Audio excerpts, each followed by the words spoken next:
Hi guys, so I'm gonna read Superman number 61, the third story. So this is the story that made me read this particular comic.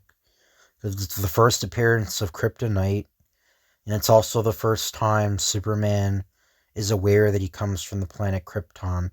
He learns that he came from Krypton. He didn't know that before this story, but everyone knows that Superman came from the planet another planet Krypton that exploded shortly after Superman's birth there.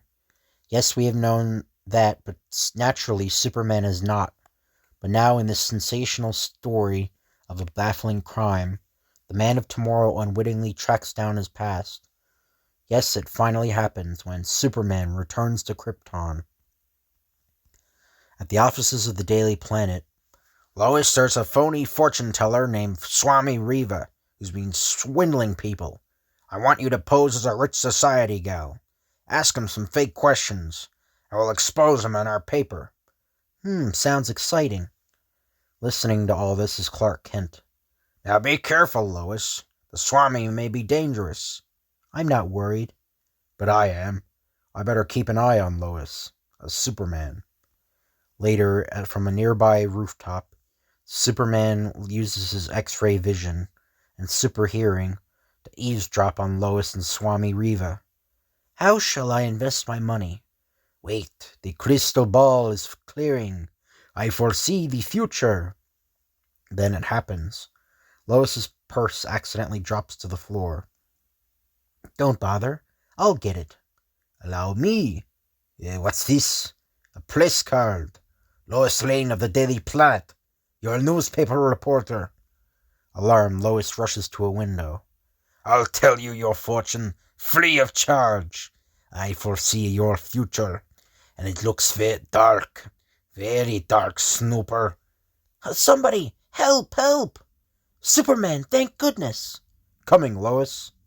Uh-oh, I can escape by the room's secret panel if I can stall him somehow. Stay back, Superman, or I'll put an X on you. Yeah, that's it, I'll fix you. Concentrating with his deep hypnotic eyes, Swami Riva intones some gibberish and makes mysterious passes. Sham Kazam, Alakazam, Superman be hexed. Maybe that'll stop him for a moment. Suddenly, Superman's knees sag. His body grows tired. Strange. I feel the strength draining out of me. Superman staggers nearer the Swami, growing even weaker as he aims a feeble blow. Missed me completely.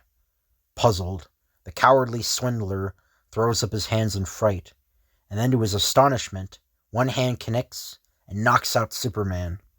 Superman, get up, get up! I only pretended to hex him, but it actually worked.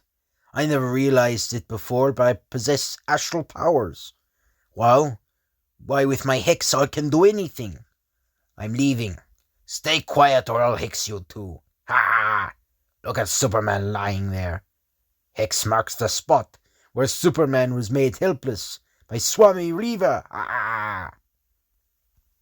Mysteriously, when Swami Riva is gone, Superman revives, regaining his strength. Superman, what happened to you? I don't know, Lois, but the closer I got to him, the weaker I became. I just can't explain it. Later, after the story is told to Perry White, Superman, we won't print this story. There'll be an outbreak of robberies if the news got to criminals that Superman was made helpless. I'll bet Swami Riva is spreading the news this very minute. And so he is, but he isn't being believed. Superman hexed? Are you kidding? That's like trying to hex the Rock of Gibraltar. Fools, I'll prove it to you, if you'll cooperate. And when I prove it, I'll rent you my powers. I'll go along on the job, and if Superman shows up, I'll make sure your robbery is a success by hexing Superman. Next day, still shaken up by the previous night's events, Clark receives a mysterious phone call. Here's a tip, Kent. Tell your pal Superman that Big Eddie's mob is going to crack the safe of the Herculo Hardware Company. Click. Hello? Who is this? He hung up. Afterward, at the hardware company warehouse. Sure, everybody knows that Clark Kent is Superman's pal. So what? So Kent has some way of calling Superman. See? Here comes Superman now. Will he be surprised if he knew I phoned Kent? Wait.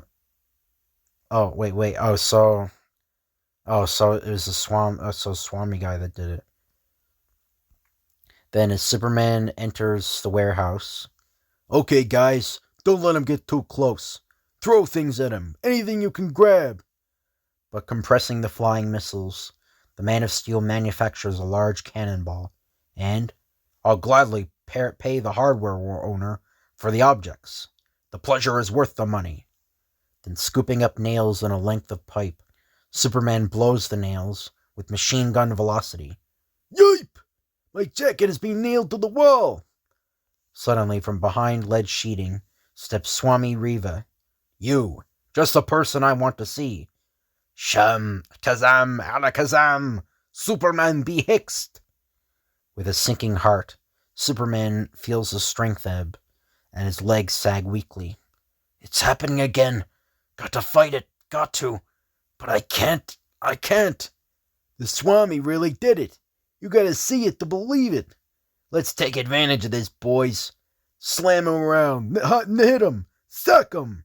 The great Superman, too weak to hit back. Later, after Swami Riva leaves, Superman's vigor again returns to his Herculean frame. I'm myself again. What a nightmare that was. But what could I do?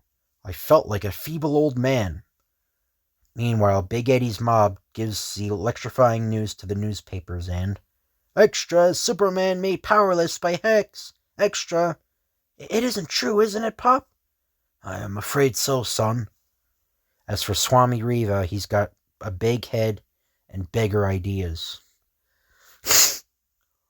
In addition to my rental fees from mobs, I can extort more money from rich guys by threatening them to hex them unless they pay up.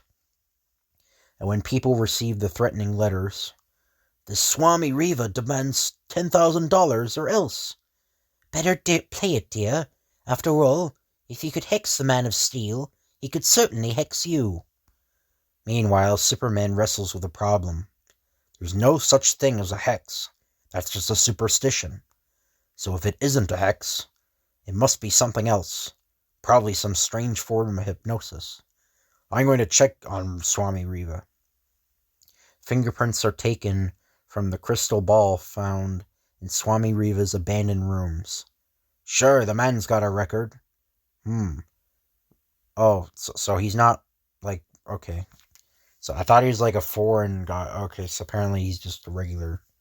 Okay, sorry about that. So, anyway, real name is Dan Rivers. When last checked, was working with a carnival show with a partner, Mooch Carlin. And there's an ad for like bubblegum or something. I don't know why I got this here. Penny Bazooka. The Atom Bubblegum. So it's kind of interesting. So I don't know if that's still around. And there's the editors and Superman socks. It's kind of funny. I know they definitely sell Superman socks still. But locating Carlin, Superman questions the carnival swindler. Yeah, he said he was going into the Swami racket. He brought a big rock from the Acme jewelry shop from his turban. To impress the saps, he said. I'll follow any lead, no matter how trivial. Later, the Acme jewelry shop. Yes, the man in this photo couldn't afford a real gem, but he wanted something big, impressive. So I sold him a cheap, shiny stone. I have another one, only smaller. The jeweler brings out the stone. Superman's strength suddenly ebbs. That same weakness. The stone causes it. Luckily, this is a tiny one. Its effect isn't as potent. Quick, where did you get that stone? It came in a gem shipment I bought regularly from a rock collector called Harry Peters.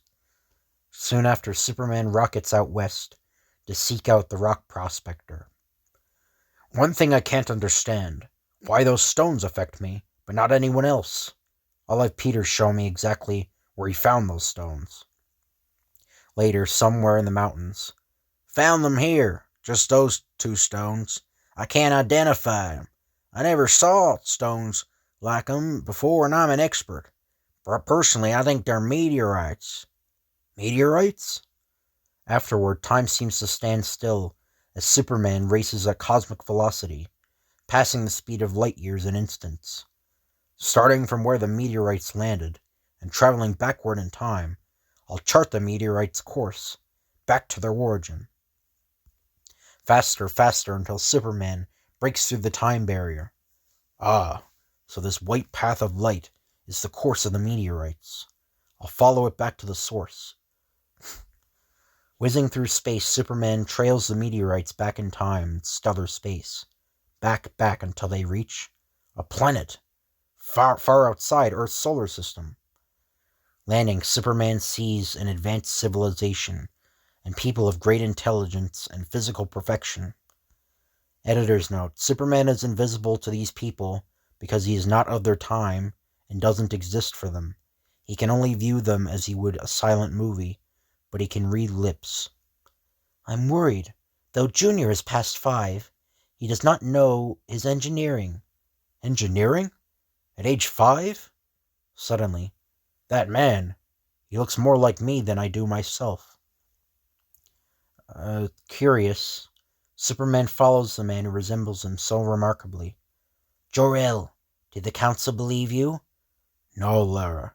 I told them that the core of our planet is uranium, which for untold ages has been building a cycle of chain reactions. I warned them that soon every atom on our planet would explode like one colossal atom bomb. Listen, Jor-El, I hear something, like a distant rumble. Suddenly, buildings rock violently. Great fissures crack open in the ground. It has happened, just as Jor-El the scientist predicted.